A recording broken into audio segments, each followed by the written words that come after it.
The recent grand opening of Keystone Park was more successful than anybody could have possibly imagined. Unfortunately, that was about a month ago, and things tend to get stale. Dedicated and hardworking staff members have begun to report overhearing guests complaining about one thing, and that's a lack of innovation among Keystone Park. Innovating in the zoo business is incredibly difficult, because just because the guests leave doesn't necessarily mean the animals are going to be perfectly fine on their own. Our keepers are still here working incredibly hard to make sure the animals live their perfect life. Luckily, our rookie zookeeper has finally completed his training. He's incredibly competent and a very hardworking employee. Being so new, you wouldn't necessarily think he would be burdened with a ton of responsibility, but you'd actually be wrong.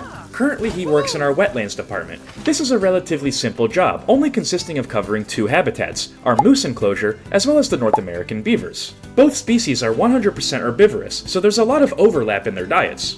This took an incredible amount of stress off of our head keeper's shoulders, as now he only has to deal with the more carnivorous animals, which is what he's more comfortable with doing. Though he's an incredibly hard worker and an equally skilled zookeeper, he wasn't necessarily the most competent employee when it came to feeding the herbivores. He's much more comfortable and confident when preparing food for the carnivores. He was much faster and a lot more efficient at preparing the meat instead of the fruits and vegetables. Now that the workload is split between two zookeepers, we now have double the time to work on company innovation.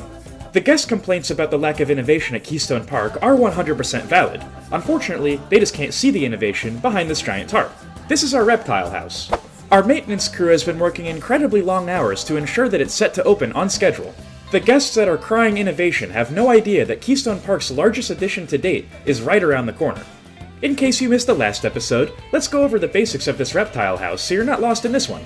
We used a lot of optical illusions in this reptile house to make exhibits appear larger than they actually are. I don't think our green iguanas mind very much. We're also not exclusively bound to only housing reptiles in this building. We have a variety of different types of animals. Matter of fact, today, we're actually going to be adding more amphibians to the reptile house than actual reptiles. I really want to have a little bit of everything inside of here. To see the complete tour of the reptile house, be sure to stick around to the end of the video, because we're going to go over every single exhibit species in here. And there's certainly a wide variety, you're really not going to want to miss it. Currently, we only house one habitat animal inside of this building, the Cuvier's dwarf caiman. I chose this species mainly because of its size. It's so small, it almost bridges the gap between exhibit and habitat species. Today we have one final wing of the building to completely finish. It's a relatively small area, fit with a few exhibits and some areas for smaller details. That is until you turn around. We have to finish the rest of the reptile house before we get to that though. Let's just say guests aren't going to be complaining about the lack of innovation at Keystone Park for much longer. If you enjoy the final product and today's video, don't forget to like and subscribe. We're growing a wonderful community here, and we'd love for you to be a part of it. Before we build anything brand new, I want to completely polish and finalize everything that we built in the last episode, starting with the cafe. At a glance, I'm noticing the lighting in here is pretty poor despite having windows on three sides of the building. We'll have to fix that. We did the hard part in the last episode, which was attaching the structural supports where the lights are going to go to the ceiling. After lining it up exactly where we wanted it to go, all we really had to do was make sure the lights were hanging as low as possible so the maximum amount of lighting could hit the cafe. Before duplicating the light over, I was sure to turn it on 100% of the time. This is going to make it so whenever we duplicate the light, all the other ones will also be on. The new lighting was good, not great, and that's not acceptable for this build, so I decided to add some more lights to the wall. Scrolling the construction menu under the lighting tab, I noticed that these lights from the North America pack were the exact same color that we happen to use as the floor trim. I probably wouldn't have noticed this otherwise, but they actually fit in really well. This is definitely a step in the right direction. Now that it's a lot brighter, let's start detailing. The first thing I did was flip over the details from the other side of this wall to the main side in the cafeteria. I wasn't a huge fan of where this put the security camera, so I moved it over by the kitchen. I'm a big fan of using these custom education boards from the workshop. They really detail up your builds. We can worry about education later. For now, this is a cafe, so we need some chairs. After messing around with the color scheme for a good amount of time, I eventually settled on this green color, completely forgetting that the green iguana is visible from the viewing window. We can get creative with this. Maybe we'll call it the Green Iguana Cafe or something along those lines. We can implement it into the lore. We used the same technique when making our Moose Cafe a few episodes back, but effectively what we're doing here is adding these bulbs to the center of the table to help with the lighting on the ground level. Details that have a genuine function are always the best in my opinion, because not only do they look good, but they also have an actual purpose. This is the exact same logic behind putting these recolored guest barriers here, so the guest can't walk through the wall. It took a little bit longer than I thought it would to finish, so we're a slight bit behind schedule. We're gonna have to work a bit faster from now on, but I'm incredibly happy with how this cafe turned out. It's gonna look excellent for cinematics when guests finally get in the Reptile House. One of the things I absolutely despise about detailing up your builds is that after you finish detailing one section, it makes the rest of the build look really bad by default. We need to work on this hallway. I started off first by adding a conservation education board. I really like these pieces because they all look different depending on what information you actually display. For this one in particular, I chose to display the exotic pet trade, because if you remember from the last episode, that's actually where we're getting these reptiles from. As in, we're stopping it from happening, not participating. Thank you. This gray wall of the brick texture was a bit difficult for me to figure out what to do with. Eventually I put a screen here of the Planet Zoo logo. In an attempt to make the wall look a little bit more dynamic and interesting, I grabbed these ivy patches and sunk them into the ground of random rotation on, giving us an incredibly bizarre pattern and configuration on the wall, but I think it works. The more random you build your nature, the more realistic it's gonna look. I used the 4-meter ivy patches for a while, but eventually when those got a little bit too big, I came back in with the 2 meters. The last thing I did with the hallway for now was add a label above the green iguana enclosure. I don't want to do this for every single enclosure, but this one is 3 exhibits wide, so I figured I'd make it a little bit nicer. We might as well continue on with the detailing in the order you would encounter these areas in the building itself, so the next thing we have to do is this transitional hallway between the cafeteria and the dwarf caiman enclosure. This is where the yellow anaconda is housed. The first thing that we need to do is work on the lighting again. Luckily, since we built the lights right on top of these support structures, using the advanced movement menu, it was really easy to spread them out evenly. After we could see a little bit better, I then decided to take the faux rocks and merge it into the plaster wall, making a much smoother transition. I was already quite happy with this area before, and merging these bramble bushes into the faux rocks looked really good. I just want to extend the design, because I was already happy with it, we just need some more. If you guys want to have a fun behind the scenes fact about this video, this is actually the last thing I recorded, because Anaconda only has one end. I certainly took a less is more approach for the yellow anaconda. That's because if you were looking at the yellow anaconda and simply turned around, you would see this, which is a lot bigger and more detailed. Admittedly, I was already quite happy with this area, it just needed a little bit more polish. For the smaller exhibits, I didn't necessarily want to put a label like we did for the yellow anaconda and the green iguana. For the single exhibits, I instead just used the sign of the animal. I made that rule, and then 5 seconds later broke it when I put this Cuvier's dwarf caiman sign right above their enclosure. They're not necessarily a small exhibit animal, but I figured it would match and look good with the other two. This room is quite small. It looks a lot larger than it is, and to sell this effect even further, I wanted to add this small mister. This is going to make it very difficult to see the wall behind these plants. This is going to make the room have a lot more depth, because you can't actually see the end. The last thing I did for now in this room was just add some TVs around displaying the various animals. This isn't only my favorite area in the Reptile House, this might actually be my favorite area inside of Keystone Park. The mist makes it look so much better, but we still have a lot of work to do. We're now venturing into areas that we haven't even started. This is the last wing of the Reptile House. It's not the biggest room ever, but it has a very interesting shape with this hole in the middle. We're gonna have to get creative to fill all these gaps. The first thing I did was use concrete to get rid of the path texture in the hallway. Continuing our work with this hallway, we were then tasked to find a way to blend this wood into the plaster. In case you forgot what's behind here, this is a staff-only section, with a staff room and a keeper hut. We're gonna have to put this door here to make sure nobody accidentally walks through. Blending it in was actually a lot easier than I thought, and if your builds are looking a little bit mundane, I highly recommend doing this if you have 2 conflicting textures. Literally, all you have to do is just trim the outline of what you've built with a flat material like this wood plank. It's the little details that truly make a build special, and having this staff room be a little bit nicer is one step closer to completion.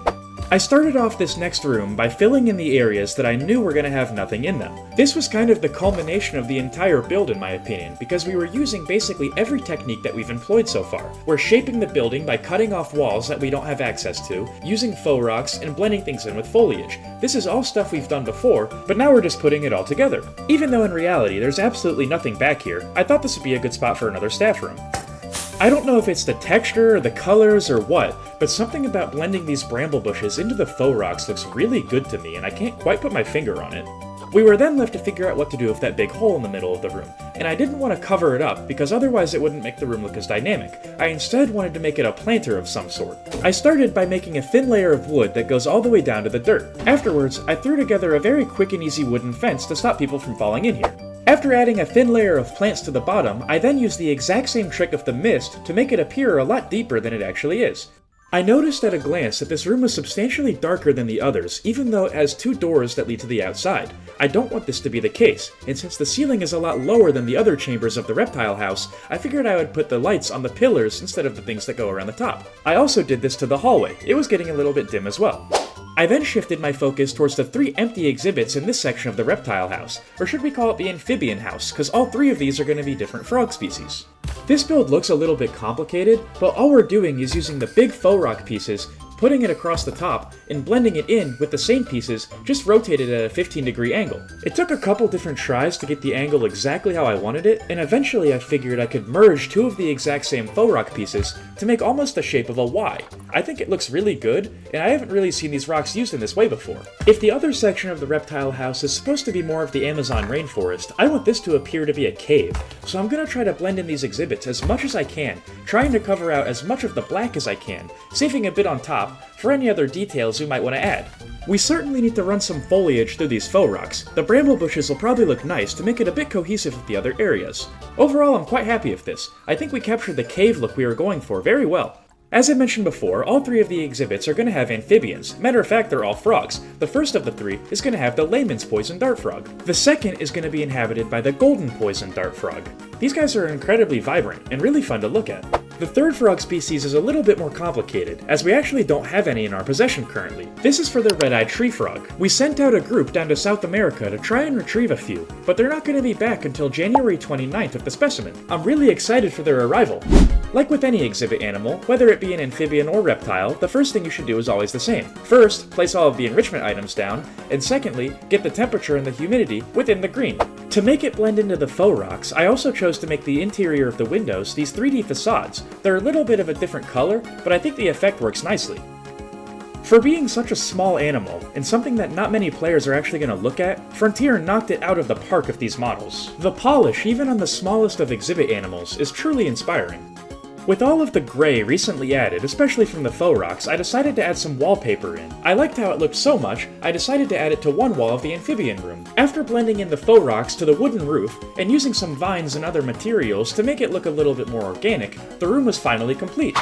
It's looking really nice so far. I'd say the interior of the Reptile House is 100% done. There's just one question I can't shake. What was that deep dive window for? That would be for the last animal of the Reptile House, as well as the first animal of our brand new South America section, the spectacled caiman. They're incredibly similar to the Cuvier's dwarf caiman. We built for them in the last episode, so we should be able to handle this no problem. They have an incredibly vast territory, spanning from Central America all the way to around the middle point of Brazil. It looks like they're going to need about as much water as they do land. This can be tricky, but we're going to be giving them a big deep dive pool. The main difference I'm noticing between the 2 caiman species is that the spectacled caimans seem to be a fair bit more social, however they're perfectly content with being solitary. They can have up to 6, which the dwarf caiman could only have up to 2 members. Like we said in the last episode, enrichment isn't necessarily a big key component in building for reptiles, however it is interesting to see they share very similar items. No cohabitation today, that'll be in a later episode of South America. I've already laid out the basics of the spectacled caiman habitat, and as you can see, they have a sizable water pool that's going to be viewed from the inside as well as the outside. These animals spend a majority of their time in the water, so the land portion of their exhibit is actually a little bit smaller. The main point of focus in this exhibit is 100% the water pool, so we don't want the audience's eyes to be taken anywhere else. This path is the quickest way to get to South America if you don't necessarily want to go through the Reptile House. We're going to have to detail it up and make it look nice, because I see a lot of guests using this. Wanting to get rid of this ugly wood trim on the path, I decided to take a longer faux rock, recolor it to the same color we've been using for the Reptile House, and put it on its side. After the entire path was lined, I came in with a much smaller faux rock to detail it up and get any little spaces that I missed. After that was complete, I came a little bit higher, using this cluster of 2 faux rocks that were copy and pasted from somewhere else in Keystone Park. I then lined the side of the wall to make it look a little bit more retaining so that dirt necessarily wouldn't just come crashing down on guests. I wanted this path to look nice, but not absolutely spectacular. If you want spectacular, go through the Reptile House. This is more of a shortcut. Now that the path to the habitat was 100% lined, I figured it was time to start actually lining the habitat itself with the same rocks. The underwater view especially needs work. It's kind of hard to see. I don't think this is necessarily going to be difficult. The hard part is going to be not impeding their traversable area. To start lining the glass, I took some incredibly dark colored limestone and placed it around all of the perimeter where I don't want guests to be able to see the caiman from. I want this build to look as watertight as possible, so I'm also extending this limestone barrier beneath the wall. The main reason I want this barrier here is because we're going to be lining the bottom of this entire deep dive pool with a lot of rocks of very similar colors. In case we miss a spot, this dark colored limestone is going to make it appear like we didn't. To further blend in this build, I took a much smaller piece of the exact same shade of gray limestone, flipped it 90 degrees, and blended it into the wallpaper. This gives a really nice layered effect, which is exactly what I was going for. You can clearly see the wallpapers on the outside, the limestone is next, followed by the mason bricks, and then the glass. It might be a little bit tricky to tell, but this is exactly how I wanted it to look. Now we need to add in the faux rocks. The reason I'm making all of these rocks so much darker than I typically would is because all of the light rocks are on the exterior of the build, and this water is going to be relatively clear to ensure guests get a really good view of the caimans when they're in the water. I've been using them a lot lately in more recent builds, but these really small faux rocks when sunken into the ground are probably the most versatile non-plant piece in the entire game. You can use them in almost any build and they look really good. This is a great example as why we started off using that darker colored limestone, because these rocks contrast with it and make them pop out more. I don't want them to stand out too much though, so we're going to be blending in these rocks that have a high contrast with rocks that are the exact same color as the ones we've been using, and that are very similar color to the limestone wall. This makes it all look really natural and cohesive, despite none of the rocks in here actually being natural. These faux rocks are artificial. That's what faux means. The main thing I'm trying to accomplish currently is line the bottom of the pool, and the easiest way to do this is to get rid of all of the dirt using rocks in various orientations. Once that was acceptable, I then shifted my focus towards the top of the pool, lining the glass with other big faux rock pieces and making sure it blends in good to the bottom. Once the entire pool was lined and I was happy with the result, I took a really long time trying to figure out ways to get rid of this ugly wood trim. Eventually, I took this really small faux rock piece and recolored it to a really dark color, even darker than the limestone we've been making it. We'll then blend this in and make it look very similar to the limestone, however different to the other faux rocks that are right across the way. The reason that we're doing this is the exact same reason we started lining the pool with the limestone. In case we miss a spot when we further detail it, this is going to protect the top from being seen. To start, I used the small faux rocks in the exact same color, lining them to the top, but being very careful not to put them through the glass. After that was done, I came back in with the lighter colored rocks and blended them into the design we just made. I then used the exact same shade of gray that we'd been using and started to climb the wall, being very careful not to let them be seen through the glass. Whenever you're working with water, if you want to make an exhibit look a little bit older and not like it's pristine, using these decal moss stickers looks really nice because it gives the algae effect. You can also use these grunge stickers to represent a little more dirt and grime. It kind of looks disgusting to be honest, but this is exactly the detail you're trying to gather. It's kind of crazy how much different this looks, when really all we did was just add a bunch of rocks and a few little stickers. The underwater viewing from the indoor portion is also a really nice angle. I like how the water doesn't come all the way up the glass. Beginners of Planet Zoo always try to prioritize their mastery of foliage. I think rockwork is equally as important because that's the structure in which your builds are founded on. I made the outside of water portion of this exhibit very small, and this is because I want the spectacled caimans and the dwarf caimans to actually be able to switch enclosures, so if you come to the zoo, you might see one outside and the other inside.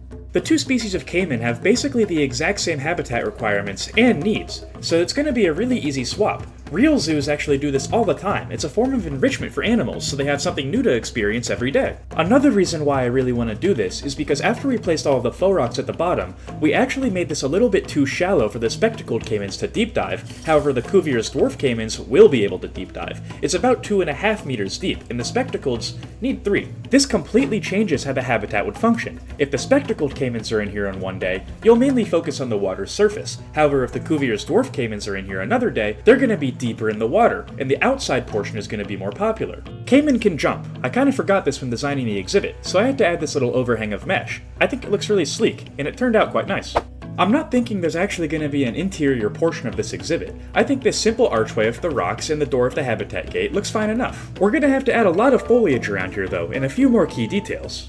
All reptiles, including caiman, are cold-blooded animals, and if you're not sure what this means, effectively they can't really regulate their body temperature as easily as mammals can. That means they're going to need a lot of shade in here, as well as some heaters, so if it gets too hot or too cold, they'll have a place to go. This habitat was already relatively small, and I didn't want to overdo it and crowd it with a bunch of palm trees. Instead, to create the shade, I took this piece of cloth, and to get rid of the weird design on top of it, I colored it both to be the exact same shade of gray. This makes it just look like a normal cloth, instead of having this intricate pattern on it. It looks a lot more realistic, and you can use it in a variety of builds this way.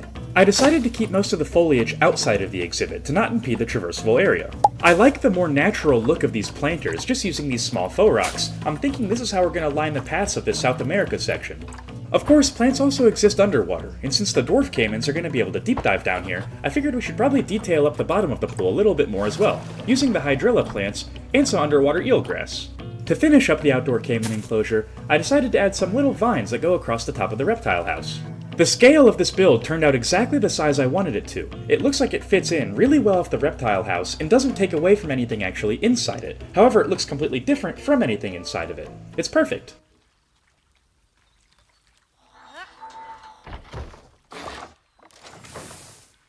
Upon taking a closer look at this thing, I don't know if it's a hot take or controversial to say or not, but the spectacled caiman might have the single best model in the entirety of Planet Zoo. These things look absolutely stunning and so realistic, and thankfully, the view we wanted on the inside of the reptile house turned out perfect. We have 2 spectacled caiman in here. Originally I wanted to have probably 3 or 4, but then I realized that we're going to be swapping them between habitats of the dwarf caiman. These caiman are substantially larger than the dwarf caiman, so having 2 of them is going to work out perfectly. They're not too big to where they look out of place in the dwarf caiman enclosure, and this enclosure is small enough to where the dwarf caiman will probably fit right at home. Being able to see the spectacled caiman from above and below the water's surface is such a cool detail, and I really like it. For now, we should probably let these 2 brand new spectacled caimans adjust to their habitat a little bit, especially before we swap it out for the dwarf caiman. In the meantime, let's get to this reptile house's grand opening, and let some guests in. Keystone Park is opening in just a few minutes, so we're gonna have to be quick on this tour. Let's go over absolutely everything on the inside of this reptile house. The reason I said inside is because, admittedly, the outside isn't done yet. This is gonna be where South America starts, and it ends over by the caiman enclosure. I'm not quite sure the details I want to add yet, so I can't really detail the exterior of the house until we start South America. That'll be done mostly off screen. As you can see, the reptile house takes up a very large footprint in Keystone Park. In South America, which can be expanded later, mind you, takes up an even larger area than North America does. Let's get on with the actual tour though. This is the main entrance of the reptile house. It has 2 ways you can go. One takes you to the cafe, and the other takes you straight back towards the amphibians. For the sake of simplicity, let's go in the order of what we built. This is the main entrance hallway, and on the right, you're going to get to the Green Iguana Cafe.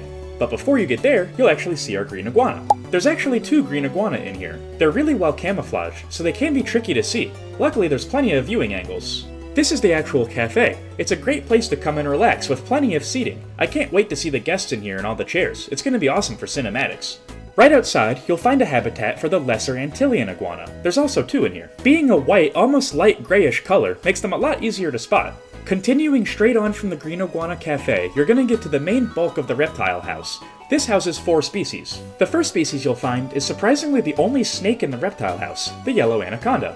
Right after that, we're going to get a trio of mostly aquatic animals, the first of which being the diamondback terrapin. This is another standout model in my eyes. The exhibit animals are so underappreciated. After meeting the diamondback terrapin, you'll then be greeted with the biggest enclosure actually in the reptile house. This is one of 2 caiman habitats. They rotate between the spectacled caiman and the Cuvier's dwarf caiman, and it looks like the dwarf caiman are in here today. This is one of my favorite detailed sections in all of Keystone Park. The mist really brings it all together. The last animal you'll find in our semi-aquatic section is the most critically endangered animal in all of Keystone Park, the axolotl. After meeting our axolotls, you'll then be thrust into the amphibian section, which includes everything we built in today's episode. My favorite detail of this room is how the back of the axolotl enclosure is seen from both the amphibian section and the aquatic section, since they're both. This also segues perfectly into the second caiman enclosure, which is going to be the beginning of our South American section at Keystone Park. Overall, a job well done. But now I hear the guests coming. Before, the guests were complaining a lot about a lack of innovation. After this, I doubt they will ever again. This was by far our biggest expansion to Keystone Park yet, and it only took 2 episodes. The zoo guests, of course, were able to test out every last inch of the new facilities, including the cafe. The Cuvier's dwarf caiman were also exceptionally popular, despite there only being 2 in the enclosure right now. I'm incredibly excited to see the guest reviews of this one. I'm also excited to see the comments. Leave a comment. Let me know what you thought about today's video and the build overall. This is one of my favorites personally. It's really detailed over every angle. I think we did a great job. Unfortunately, I've got a lot of stuff to plan. Look how big the South American pavilion's gonna be. I'll catch you in the next one. Don't forget to like and subscribe. Kingpin out. See you next week.